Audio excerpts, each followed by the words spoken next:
Professor Krauch, der Chemiker und Wirtschaftsführer, in einem Laboratorium, in dem eine neue synthetische Faser entwickelt wird. Professor Krauch hat sich besondere Verdienste um die Entwicklung und um den Aufbau vieler synthetischer Stoffe erworben, die Deutschland unabhängig von ausländischen Rohstoffen machen. Die neue aus heimischen Stoffen hergestellte Faser wird eine Umwälzung auf vielen Gebieten der Textilindustrie bringen.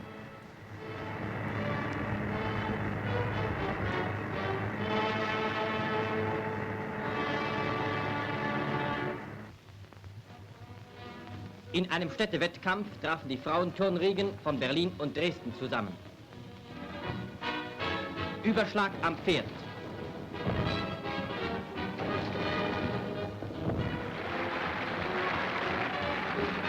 Am Barren mit ungleichen Holmen.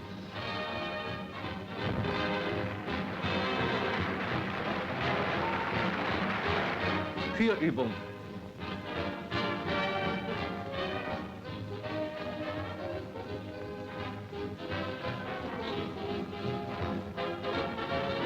Die Dresdnerinnen gewannen den Wettkampf mit 636 zu 616 Punkten. Generalintendant Heinrich George ließ aus den Trümmern seines durch die Lufttonnen zerstörten Theaters die deutsche Bühnenkunst wieder auferstehen. Für uns heißt es jetzt Beschränkung, Beschränkung und nochmals Beschränkung. Das Wesentliche ist ja, dass wir dieses Theater wieder aufgebaut haben aus den geretteten Resten des alten Schillertheaters. Wir haben also unsere alten Balken und Bretter eingebaut, wir haben den alten Vorhang zerschnitten, haben unsere Teppiche, die wir nicht verbrannt haben, gerettet und haben damit den Fußboden belegt und so weiter. Das Wesentliche für uns ist ja eben, dass es weitergeht. Wir werden trotzdem, das verspreche ich euch, genau den Eindruck erwecken, als ob es eine richtige Bühne ist. Wir werden eben zaubern. Zauber ist das A und O des Theaters. Und so zauberten sie Goethes Urfaust.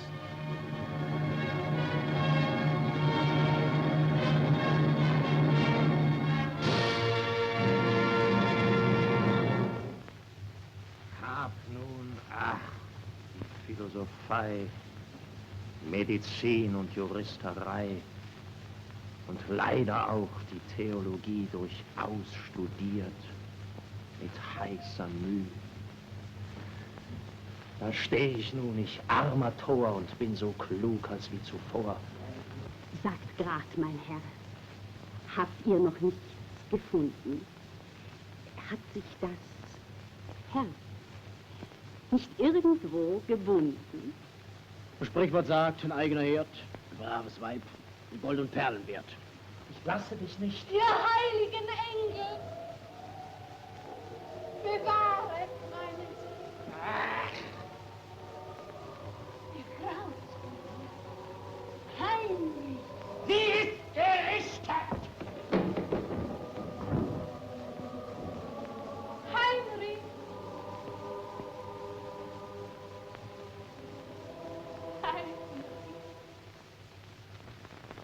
Reichsminister Dr. Goebbels empfängt in Berlin eine Abordnung von Offizieren und Soldaten, die an den schweren Kämpfen um die Stadt Cassino teilgenommen haben.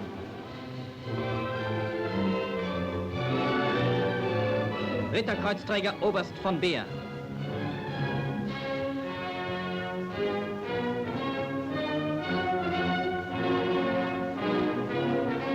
Ritterkreuzträger Hauptmann Müller.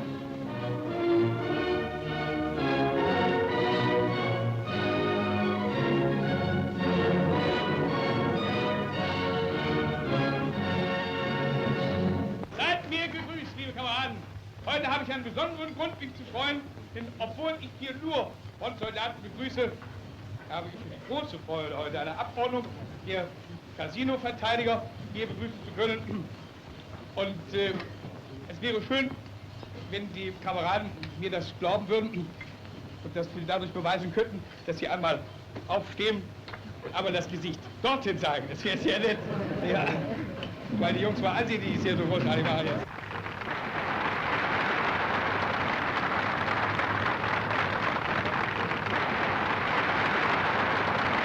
Diesen Bombenangriff auf Monte Cassino. Da waren wir denn morgens gerade noch nicht ganz aus den Federn und auf einmal rumst das denn ganz gewaltig. Na, der erste Schritt natürlich an die Klingel zur 9., die liegt neben uns. Gilt das euch? Na, da kam der zweite Schlag. Da merken wir dann schon, es kalt uns. Nicht? Jetzt rümpfst du ja ganz anständig, wie man erst aus die Tür raus, kurz geguckt, na, viel war nicht mehr zu sehen. Rauch, Staub und Dreck. Na, dann kämen so 3, 4, 5 Wellen drüber weg. Wir waren kurz vor dem, waren wir am Schachspiel gewesen. Na, es nützt ja nur doch nichts, so oder so, sagt der Chef. Klaus Cornell, wir spielen weiter. Na, die Finger, die gingen ja wohl ein bisschen so bei den Schachfiguren, aber immerhin, wir kriegten es doch fertig. Ist das Brett überhaupt stehen geblieben? Ach, doch, so schlimm war es wieder nicht.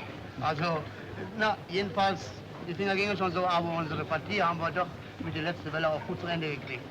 Und da habe ich dann mal gesehen, dass auch unsere jungen Leute, die doch an sich Tage nur erst bei uns waren und auch gar nichts Schweres mitgemacht haben, wie die Jungs wieder so eisern waren, also die kaum aus der Heimat rauskamen, nicht?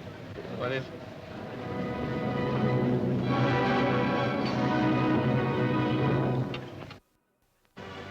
Deutsche Truppen treffen aufgrund gegenseitiger Verständigung in Ungarn ein, um der durch den Drei-Mächte-Pakt verbundene Nation im Kampf gegen den Bolschewismus zur Seite zu stehen.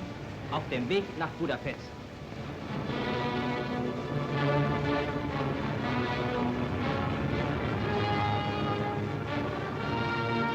Freundlich begrüßt von der Bevölkerung, vor allem von der Jugend.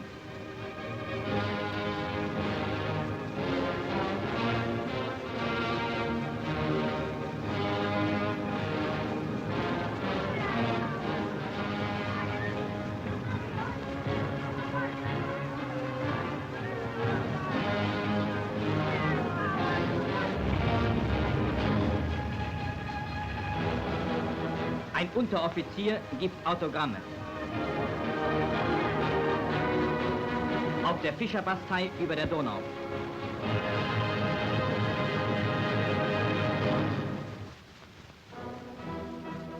Eine Ausbildungsgruppe deutscher U-Boote in See.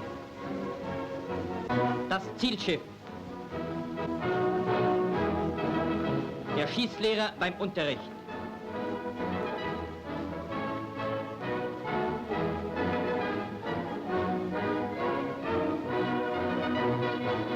Ein Stück Kreide und ein paar Modelle machen den Tisch zum Übungsfeld. Und nun in die Praxis unter der Leitung besonders kampferfahrener U-Boot-Kommandanten. Eichenlaufträger Korvettenkapitän von Bülow kommt an Bord.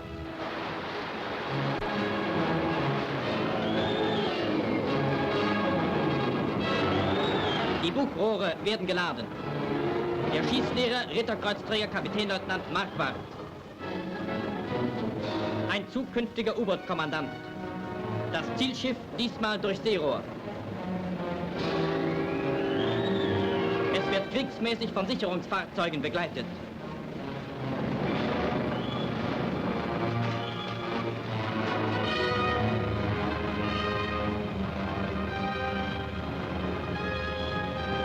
Eines der Sicherungsfahrzeuge stößt direkt auf das U-Boot zu und zwingt das Boot auf Tiefe.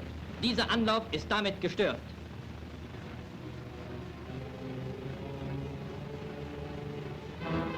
Wieder heran. Diesmal ist das Ziel gut im Fadenkreuz.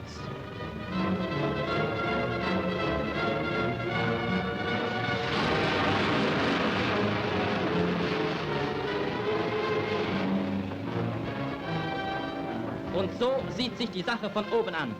In diesem Augenblick läuft der Torpedo unter dem Schiff hindurch.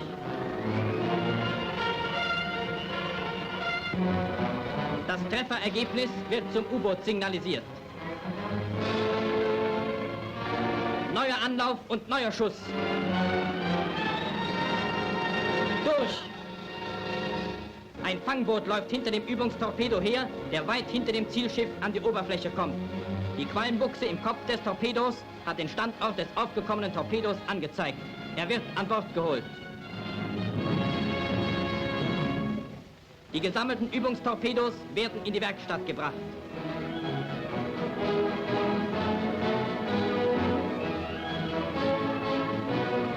Sie werden wieder aufgefüllt.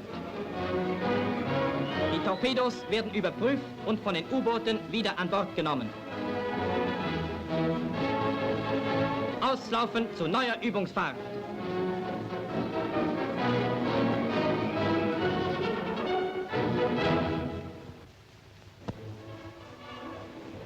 An der finnischen Front. Schneesturm über der Tundra.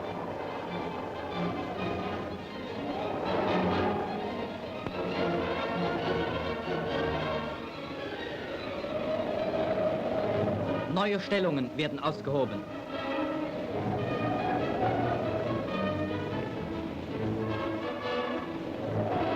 Der Verpflegungsschlitten trifft ein.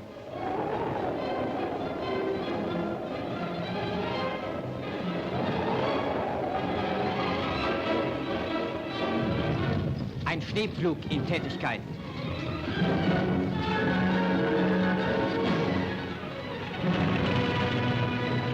Finnische Lottas besuchen deutsche Soldaten und bringen ihnen Marketenderwaren.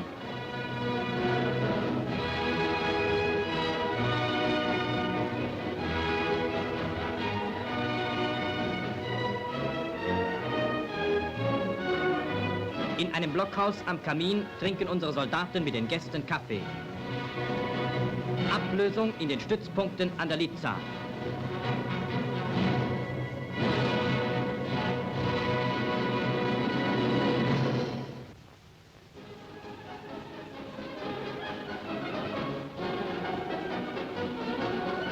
Generalfeldmarschall Busch, Führer einer Heeresgruppe im Osten, feiert sein 40-jähriges Militärjubiläum. Eine Soldatenabordnung beglückwünscht den Feldmarschall.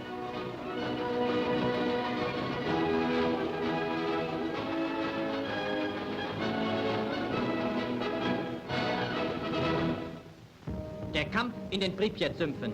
Eine Skijägerbrigade in ihrem Waldabschnitt. Die Ablösung kommt.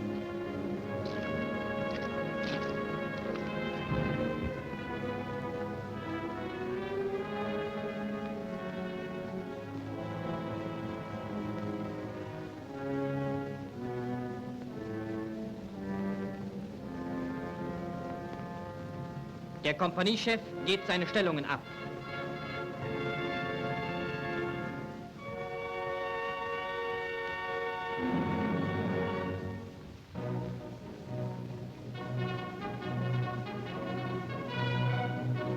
Nimm die ist besser.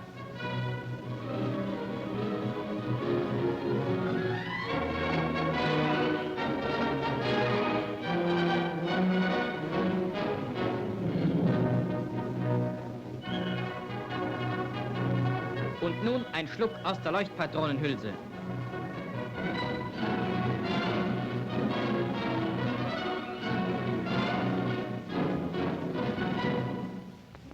Vorstoß zur Erkundung eines Stützpunktes in dem unübersichtlichen Sumpf- und Urwaldgelände.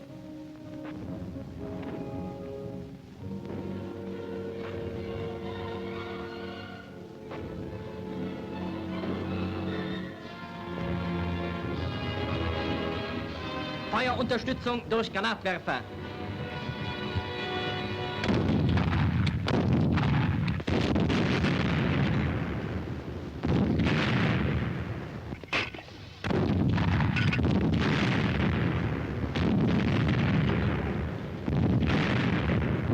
Mit Hilfe der Stuka wird ein sowjetischer Angriff abgewehrt.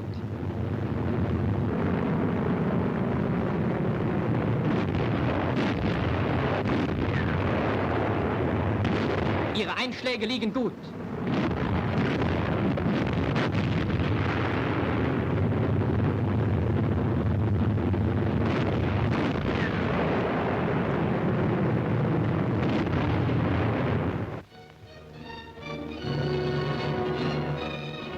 Der Kampf um Cassino hält seit Wochen die Welt in Atem.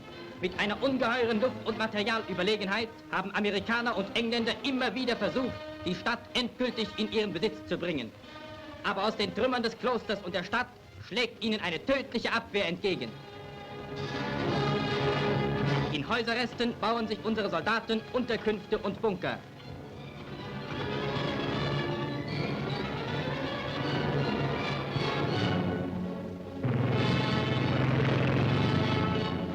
Generalfeldmarschall Kesselring und Generalleutnant Heydrich, Kommandeur der 1. Fallschirmjägerdivision, den der Führer durch die Verleihung der Schwerter zum Eichenlaub auszeichnete.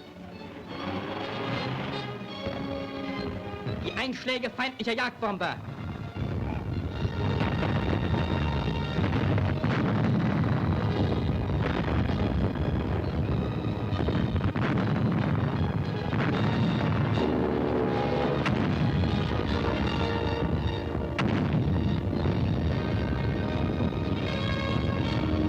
Unsere Stellungen um Monte Cassino, die erst bezogen wurden, als Amerikaner und Engländer durch einen stundenlangen Bombenangriff und Artilleriebeschuss das Kloster zerstört hatten.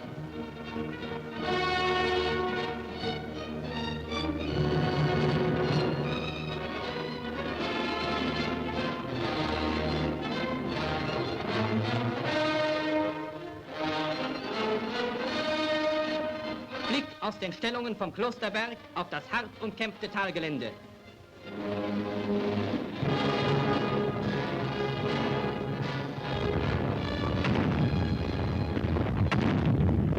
Ein Artilleriebeobachter.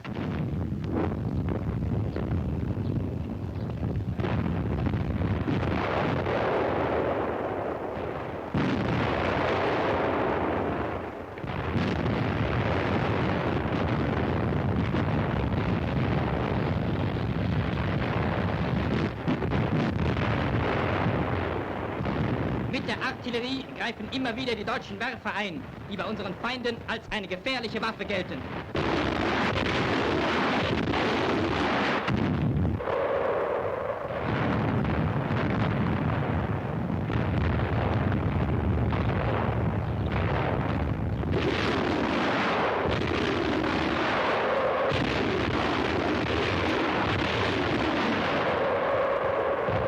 Für die Angloamerikaner sind unsere Fallschirmjäger die gefürchtesten Gegner.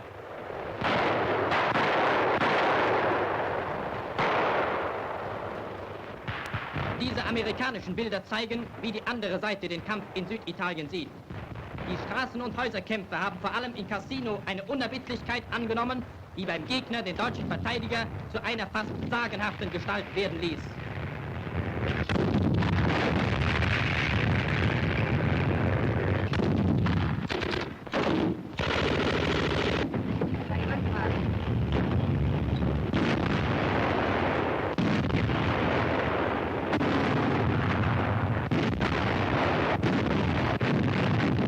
Die Tapferkeit der deutschen Soldaten, so sagt eine englische Stimme, hat keine Parallele in der Geschichte.